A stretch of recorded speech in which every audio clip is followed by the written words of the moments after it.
Nimeongea na watu wa National Youth Service, watawafuata ndio wale vijana watapewa ID waweze kufaidika na hiyo program.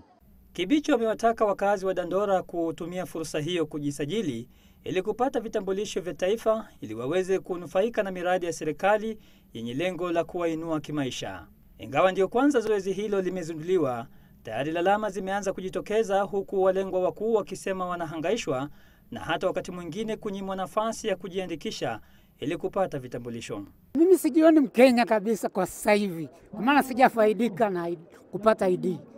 Pamoja na hayo yote, siasa zimeonekana kujipenyeza kwenye zoezi hilo baada ya wanasiasa Margaret Wanjiru na Dennis Waweru kufika kwenye shughuli hiyo. Wawili hao wanatarajiwa kuwania wadhifa wa ugavana wa Nairobi kwenye uchaguzi mkuu ujao.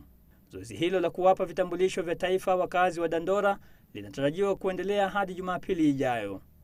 Swali kuu linaloulizwa na wengi ni je, serikali ina mpango wa kuanzisha zoezi kama hilo katika maeneo mengine ya nchi ambayo pia yana idadi kubwa ya watu wanaokosa vyeti vinavyohitajika kisheria ili kupata vitambulisho vya taifa. Salim Swaleh, Citizen Nipashe, Nairobi.